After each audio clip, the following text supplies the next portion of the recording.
The folded order of service was still in her coat pocket when she understood, finally, what 6 years of Sundays had cost her. She discovered it the way she discovered most things that mattered, quietly, without ceremony, in a room where no one of consequence was watching. The paper was soft at the crease from being carried, from being pressed flat by the heel of her palm, the way she always pressed things she intended to give away. She had not given it away that particular morning. She had held it in her hand in the foyer of Calvary Baptist Church of Harlan, while Vera Ashby's voice carried through the half-open vestry door, and she had stood very still, the way a person stands when the floor beneath them has shifted, but they have not yet decided whether to acknowledge it. But that was later. That was the Sunday everything changed. The first Sunday of the story began the way almost all of them began. Christopher Morrison arrived at the church at 7:15, 45 minutes before anyone else was expected, and let herself in through the side entrance with the spare key Vera had given her not as a gesture of trust, but as a matter of logistics. The nave was cold in that particular way of old brick buildings, a cold that lived in the pews and the floor, and the air between the rafters regardless of what the thermostat read. She turned the heat up 2 degrees, the same 2 degrees she always turned it up, and began moving through the space the way she moved through it every week, straightening the hymnals in the pew racks, one to every seat, checking that none had been shoved spine down or left open to a page that was not the opening selection. She had chosen this Sunday's hymns herself, as she chose them every week, and had written them out on the chalkboard at the front in her own hand.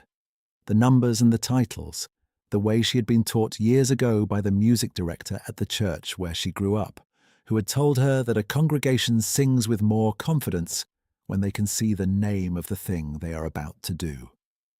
6 years.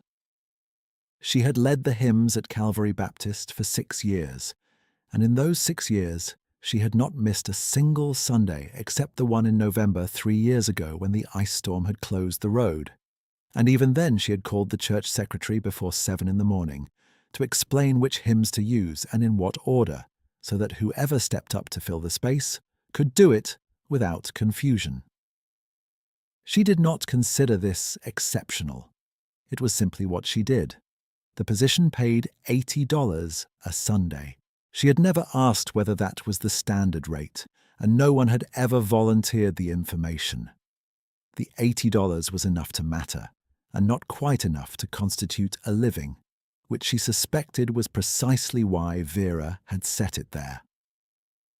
She finished with the hymnals and went to the piano at the front left of the nave, the upright Baldwin that was 15 years older than the church's current lease, and tuned twice a year by a man who drove over from Morristown, and whose invoice Vera always reviewed with the expression of someone being asked to fund a personal luxury.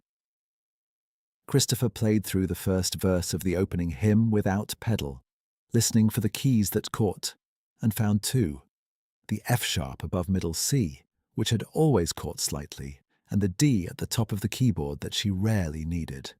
She noted them the way she always noted them, made the mental adjustments, and closed the lid. She was setting the order of service bulletins on the table by the front entrance when she heard the side door open. She expected the deacon, Warren, who sometimes arrived early to check the furnace. It was not Warren.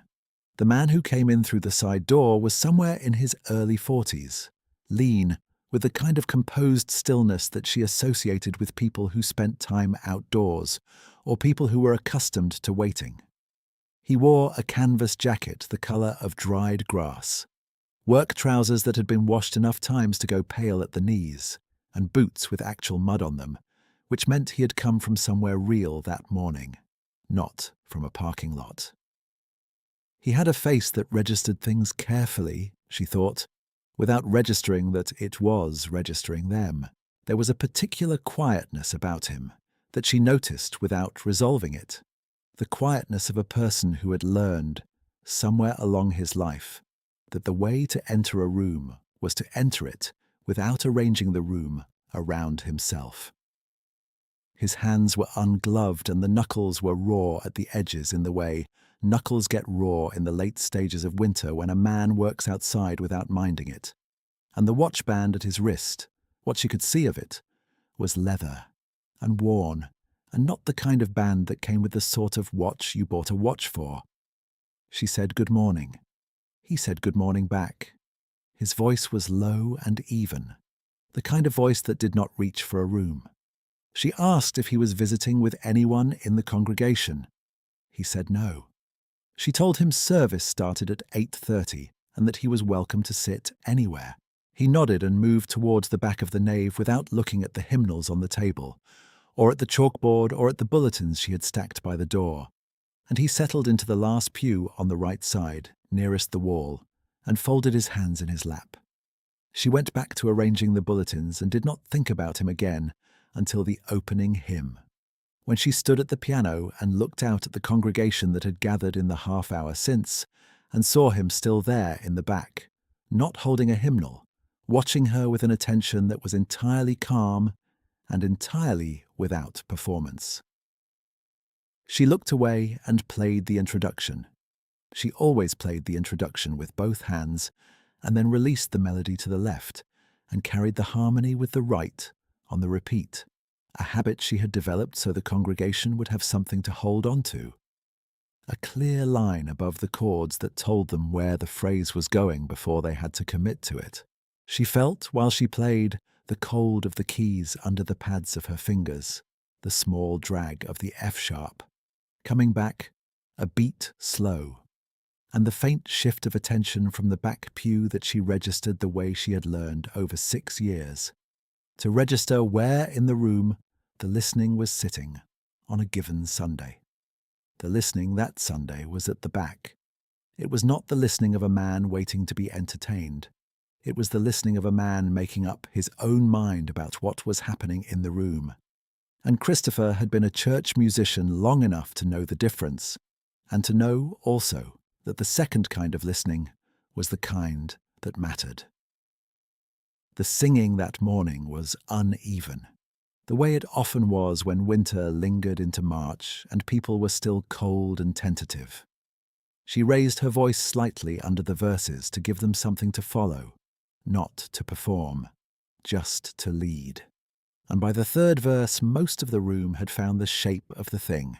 After the service, she stayed to return the hymnals to the storage closet, stack the extra bulletins, and erase the chalkboard. By the time she finished, the nave was empty. The man from the back pew had gone without speaking to anyone that she had seen. She did not think of him again that week. She was too occupied preparing for what Vera had called a review of the music program's current budget allocation, which was scheduled for the following Thursday board meeting, and which Christopher understood, in the way she understood most things about Vera's language, to mean something other than what it said. The board met in the fellowship hall, which smelled of old coffee and the industrial carpet cleaner the custodian used on Fridays. Vera sat at the head of the table with a legal pad in front of her, and her reading glasses pushed up onto her forehead the way she wore them when she intended to project authority through the act of not quite needing them. 3 board members flanked her. Gerald Pruitt, who owned the feed supply on Route 9 and who had never, in Christopher's experience, disagreed with anything Vera said in a room where Vera could see him. Diane Farrow, who nodded at nearly everything, and whose nods Christopher had long ago learned to read as self-protective rather than affirmative. And Pastor Lewis, who was technically the board's spiritual authority, but who in practice occupied the same position relative to Vera that a flagpole occupies relative to the wind. Vera said she wanted to discuss the future of the music program. She said it the way she said things she had already decided, with a level of warmth that was calibrated to the size of the room. She said the board had been approached by a young woman named Andrea Pell, who had just returned from 2 years at a conservatory in Nashville, and who had expressed interest in taking over the Sunday music leadership, and that the board felt this was an opportunity to invest in the congregation's long-term growth. Christopher listened. She kept her hands on her lap where no one could see them. Vera said the transition would take effect the first Sunday of April, which was 4 weeks away, and that she hoped Christopher would agree that this kind of renewal was good for everyone. She said it with a smile that was technically generous. She said she was sure Christopher understood. Christopher said she understood. She said it in the level, unornamented way she said things that cost her, without tremor and without excess. And she looked at Vera long enough to make the look a complete sentence. And then she looked at the legal pad and then at the window above Vera's shoulder, where the parking lot was visible and a crow was walking along the top of the chain-link fence with the unhurried purpose of something that has nowhere particular to be. Gerald Pruitt said he was sure her contribution over the years had been very meaningful. She thanked him for saying so.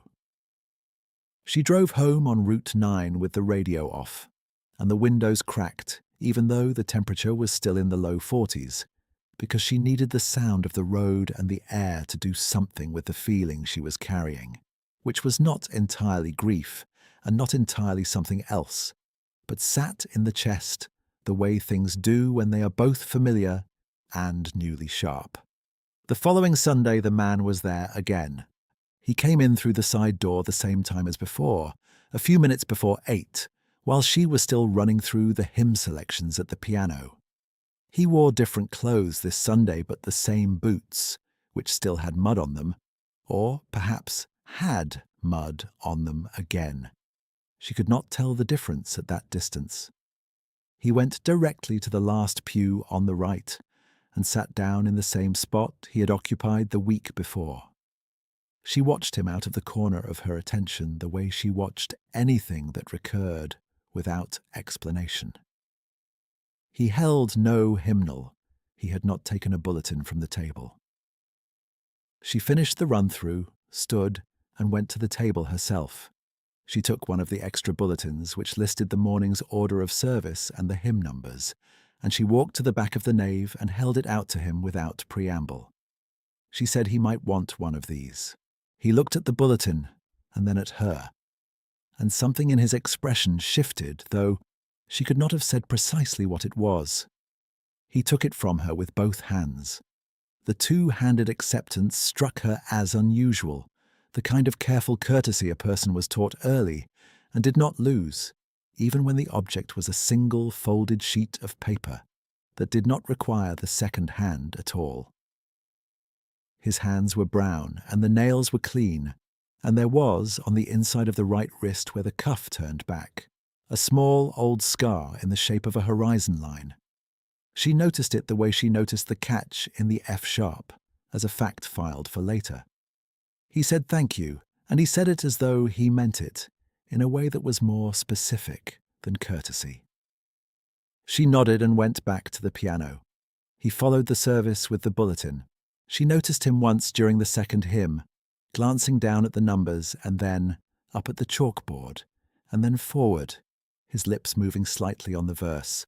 Not the way someone sings who knows a song, but the way someone sings who is deciding in real time that they are willing to try. She did not speak to him again that morning. After the service, he stayed a little longer than the week before, standing in the back of the nave while people filtered out, and she saw him exchange a word with old Ruth Simmons, who had the gift of speaking to strangers in a way that did not feel like an imposition, and who was one of the few people in the congregation Christopher trusted without reservation. Ruth had been watching over the church's life since before Christopher had arrived, and she watched it still with the steady, unhurried attention of someone who has learned that most things worth seeing take time to become visible. He was back the third Sunday, and the fourth. By the fourth Sunday, Christopher knew the shape of him in the back pew, the way she knew the shape of the catch in the F-sharp, as something to account for and work around without making a project of it. She knew he would not take a bulletin from the table. She brought one to him now without being asked, a single folded sheet which she set on the pew beside him before she went to the piano. He would pick it up after she had sat down. She was not sure when they had settled into this as a custom, but it had settled. There were small things about him she had begun to recognize without intending to. The smell of the canvas jacket, which was the smell of cold morning air and clean sweat, and something faintly pine resinous that did not come from any cologne she could name. The way he set his hand on the back of the pew in front of him when he sat, palm flat, as if to confirm the wood was still there. The way he held the bulletin during the readings, folded into thirds, both hands on it, the same two-handed care he had brought to the first one she had given him. She told herself that she had simply been paying attention to him because he was the one new thing in a Sunday she had been performing for 6 years, and that explanation was true and was not the entire truth. And she did not press past it, because pressing past it would have required her to admit that there was a more uncomfortable explanation underneath. And uncomfortable explanations had been finding her plenty enough that month without her going looking. They had exchanged perhaps 12 sentences in 4 Sundays. She knew he was not local, or not permanently local, from the way he held his attention on the road outside when the pastor made references to the town's particular history. She knew he drove a dark blue pickup truck that was neither new nor conspicuously old. She knew he had a quality of patient attention that she associated with people who did not need things from her, which was rare enough in her life to be noticeable. On the 4th Sunday, after the service, he stood in the foyer while people were gathering their coats, and he asked her how long she had been leading the music here. She said 6 years. He said it showed in the plain, specific way of someone stating a thing that is simply true and has no reason to ornament it. She looked at him a moment. She said she was glad someone could tell. He did not smile exactly, but something in his face registered that she had said something he recognized, and she turned to pick up the stack of leftover bulletins before the moment could become anything more than what it was. It was after that 4th Sunday, when most of the congregation had gone to the parking lot, that Christopher stayed to put away the folding chairs that had been added along the side aisle for the adult Sunday school class that met after service. She was carrying the 3rd chair to the storage closet at the end of the hall when she heard Vera's voice through the door that led to the vestry. The door was not fully closed. The voice was not raised. It was the voice Vera used when she was speaking privately to someone she trusted, which made it carry more clearly than her public voice, the way water runs louder in a narrow place. Vera was talking to Gerald Pruitt. Christopher could hear him because he was closer to the door, his voice lower and less distinct, but she caught enough to understand the shape of the conversation. He was asking something about the music program, something about whether there might be any difficulty with the transition, any question of fairness or length of service. Vera said, in the voice of someone who had thought about this and had stopped finding it complicated, "She has no standing here beyond what we allow her." She said it with the boredom of a fact she considered settled. She said Christopher was useful, had been useful, and they were grateful, but the congregation's music program was a board decision and a board asset, and Christopher had no claim on it, had signed nothing, was owed nothing, and if she wanted to press the point, she was welcome to try. Gerald said something Christopher could not hear clearly. Vera said, "She won't." Christopher stood in the hall with the folding chair in both hands and did not move. The cold that lived in the building's bones was present in the hall too, and she was aware of it in her forearms and across her shoulders, that particular cold that has nothing to do with temperature. She stood there for what felt like a long time, and was probably 30 seconds, and then she carried the chair to the storage closet and put it where it belonged, and latched the door, and went back for the remaining 2 chairs. She did not cry. She was not sure whether this was strength or simply the absence of anywhere to put what she was feeling. She thought, on the long, slow walk back to her car in the gravel lot, of the man in the back pew, of the way his attention had been calmly laid across her work for 4 Sundays, without asking anything of her in return. And she thought that she did not know him at all, and that he might, in fact, be the only person in this congregation who had been seeing her clearly for the last month. And she did not know what to do with that observation, so she set it down beside the rest and drove home. She drove home again on Route 9 with the windows cracked, and this time she did not even have the useful fiction of calm to offer herself.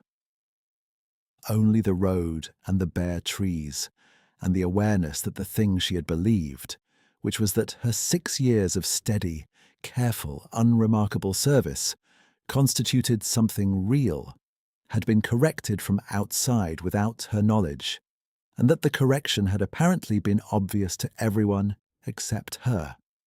She spent that week doing what she always did. She chose the hymns for the following Sunday, which would be her last. She wrote them in her notebook in the order she intended: the opening, the offertory, the meditation, and the closing. She had chosen the closing hymn a long time ago, before she knew it would be her last. And she did not change it. It was a hymn she had known since childhood, one that moved through its verses the way a long conversation moves, covering ground without hurrying, and arriving at something true in the final verse that could not have been reached without the ones before it. She wanted to sing it the way it deserved to be sung. She was going to do that, and it was not a decision she had to make more than once. The Sunday of her last service arrived with thin March sunlight and a sky the colour of old pewter. She came in at 7:15. She turned the heat up 2 degrees. She set the hymnals in the pew racks. She wrote the hymn numbers on the chalkboard in her block letters, steady and legible as they had always been, and she did not permit herself to hold the chalk differently, because this was the last time she would hold it. She was at the front table arranging the bulletins when the side door opened. Daniel came in at his usual time, in the canvas jacket, in the boots. He saw her at the table and stopped just inside the door. He looked at her the way he had looked at her from the first Sunday, with that careful and entirely unperformed attention.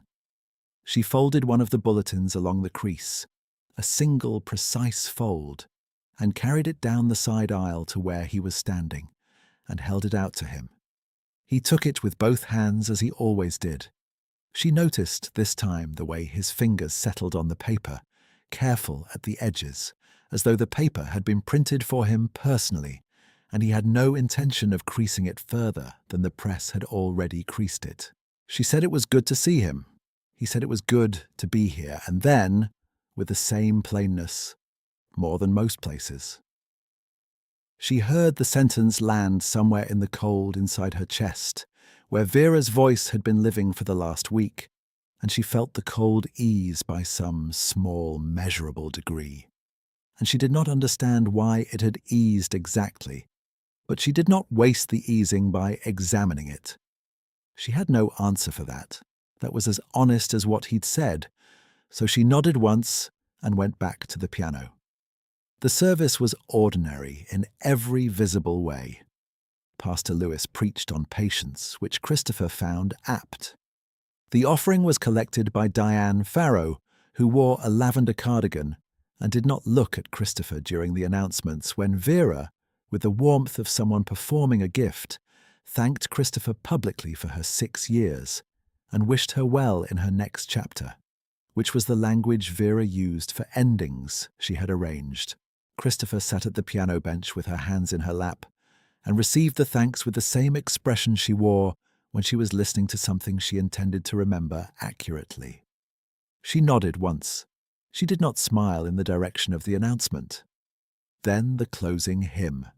She had 8 measures of introduction, and she played them at the tempo the hymn required, which was slower than some people expected, slower than the version most congregations defaulted to when they wanted to get through it. She played it at the speed where each phrase had time to land before the next one arrived, and she began to sing on the first verse in a voice she did not modulate for the room. She sang at the full measure of what she had, because the hymn deserved it, and because this was the last time, and she had decided that the last time would be complete. The congregation joined her. They were stronger than usual, or perhaps she was simply more aware of them today, the voices around her filling the cold winter air of the nave. The sound climbing to the rafters and returning changed, the way sound does in a room that is made of old wood and plaster and has been absorbing voices for decades. By the third verse, she was no longer performing anything. She was simply inside the music, where she had always been most herself, and the room was with her. In the back pew, Daniel held the folded bulletin and sang along on the refrain, the same careful, deciding quality she had heard from him before, the voice of someone who had not done this in some time, but who recognized the shape of the thing. She heard him without looking. She had the kind of ear that could find a single voice in a room of voices when the voice belonged to someone she had been listening for. And she had been listening for his voice without quite admitting to herself that she had been listening. And she heard it now, low and steady, half a beat behind the strongest singers in the room, finding the line. The final verse settled into the room and quieted. And then there was that particular silence that follows a hymn well sung, the silence that is not absence, but arrival. And Christopher lifted her hands from the keys and held them in her lap. The congregation stirred into the small sounds of a service ending, the shuffle of coats, the creak of pew wood, murmured conversations beginning. People began to move towards the foyer. Christopher sat for a moment longer than she needed to, her hands still in her lap, not because she could not move, but because she was making a record in herself of what this felt like while it was still true. She stood. She closed the piano lid. She collected her things. In the foyer, the usual clusters formed. Gerald Pruitt talking to someone about the feed store, Diane Farrow by the coat hooks telling a story Christopher had heard before about her daughter's recital. Vera stood near the front entrance receiving well wishes from 3 board members who had stayed after service, her reading glasses pushed up on her forehead, her legal pad nowhere visible, which was how Vera signaled that she was in a social mode rather than an administrative one. Christopher came through from the nave with the erased chalkboard cloth still in her hand. She was heading for the supply closet when she heard Ruth Simmons' voice from the corner near the guest register, that particular voice Ruth had that carried warmth without effort. Ruth was standing with Daniel, who was still holding the folded bulletin. She had her hand on his arm in the way she touched people when she was saying something she wanted to make sure they heard. And her voice had that specific quality it had when she was reconnecting to something she had known before. She said, "I thought I recognized you. Your firm bought the Callaway acreage on the north side, must be 2 years ago now. Your name was on the deed. My husband dealt with your people on the access road question." She said it without ceremony, the way Ruth said things that were simply facts she was offering back to someone who had lived them. And then, because Ruth had never seen a reason to be indirect about things that were simply true, she said his last name, plainly, in the ordinary conversational tone she used for everything. She said, "You're Holt, aren't you? Daniel Holt, from Morrison Development Group." The foyer did not stop all at once. It stopped in pieces, the way attention gathers when a word lands, and then expands. Gerald Pruitt stopped mid-sentence. Diane Farrow turned from the coat hooks. The 3 board members near Vera turned their heads. Pastor Lewis, who had been putting on his coat by the door, looked up. Vera's legal pad expression returned to her face without the legal pad. Christopher, who was 3 steps from the supply closet, stopped and turned. She looked at Daniel. He was looking at her, not at the room. Ruth said to no one in particular because she had no reason to direct it anywhere. His firm holds the property on 3 sides of this block, has for 2 years. I knew I recognized that name when I saw the bulletin, Vera said, with the brisk competence she used to reassemble authority when she felt it shifting. Well, we're grateful for your visits, Mr. Holt, and for your interest in the congregation. It was the kind of sentence that worked in most situations. It did not work here. Daniel looked at Vera with an attention that was entirely patient and entirely without warmth. He said he had been attending for a month. He said he had found the music program excellent. He said he had a particular interest in the long-term viability of the congregation, given his firm's regional holdings, and that he had been considering the possibility of a formal relationship, a development partnership with the church property, which would require a stable institutional program and consistent leadership to be worth pursuing. He said it in the plain, measured way he said everything, without reaching for the room, and the room came to him anyway. Gerald Pruitt's hands came together in front of him as if closing something. Diane Farrow stopped nodding. Pastor Lewis put his second coat sleeve on without looking at it. Vera said, "Of course." She said it carefully. She said the congregation had always valued continuity in its programs. Daniel said that was good to hear. He said he hoped the music program would continue under its current leadership, since that was what had brought him back Sunday after Sunday, and since institutional continuity tended to be a significant factor in his firm's partnership decisions. He did not look at Christopher when he said this. He kept his eyes on Vera, and his voice held that quality of speaking plainly about things he had already decided. Vera's mouth moved very slightly, the way a door moves when you press it and find it locked. Then she said, "Of course." She said she would need to review the board's recent decisions in light of any new partnership considerations. She said these things could be discussed. Gerald Pruitt said he was sure that was right. Diane Farrow nodded. Pastor Lewis said something about the Lord's provision that no one in particular acknowledged.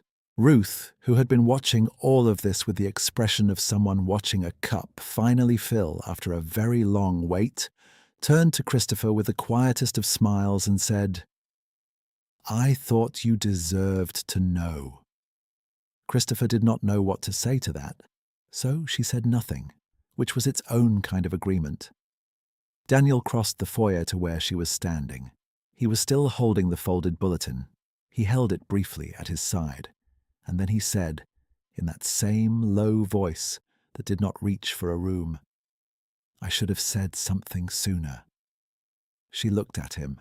She had been looking at his face for 4 Sundays in pieces, in glances measured against the shape of a hymn, and she looked at him now without measuring, and she saw, with a clarity she had not permitted herself to have until that moment, that he had been afraid she would do exactly what most people did when they learned the shape of his name, which was to rearrange themselves around it, and that he had not been able to bear that with her in particular, and that the fear had cost him 3 Sundays of plain speech, and a 4th one in which he had still not spoken until Ruth, who had no instinct for the careful fear of careful men, had spoken first. She said, "You came back 4 Sundays. He said he did. She said, that was something."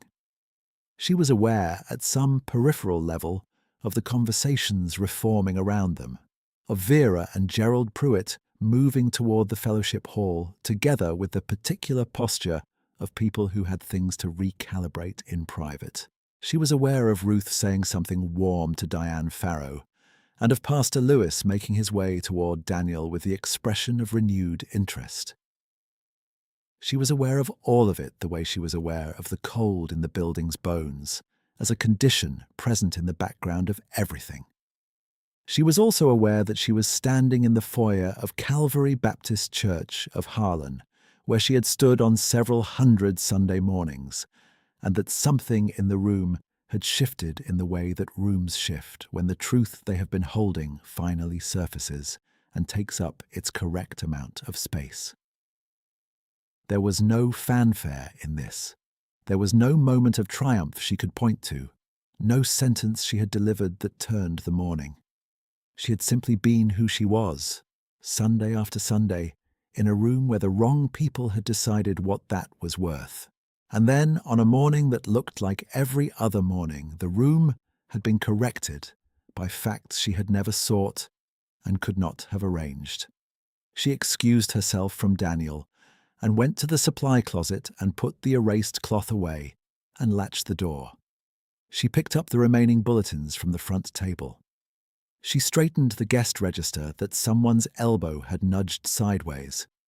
She did these things in the order she always did them, and they took the same amount of time they always took. Then she walked back to the nave. The room was empty. The morning light came through the narrow windows at the angle it came at this hour in March, low and pale, lying across the pew backs in long, thin strips.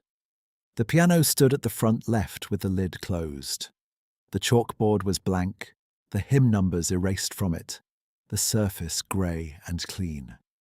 The hymnals were in their racks. The folding chairs had not been set out for Sunday school yet, and the room had the particular stillness of a space that has just held something and released it. She walked to the front. She did not sit. She stood at the piano and rested her hand on the closed lid, on the worn wooden surface that she had touched every Sunday for 6 years, and she stayed there for a moment in the thin March light, with the sound of the foyer behind her and the silence of the nave in front of her. The room was the same as it had always been. The rafters were the same, the plaster was the same, the cold living in the bones of the building was the same. The chalkboard was blank, but she knew the hymn numbers by heart. She always had. She heard Daniel's step in the doorway behind her. She did not turn right away. She let her hand rest on the wood a moment longer, feeling the faint grain of it, the slight warmth where the morning light had reached. Then she turned, and she was still standing exactly where she had always stood.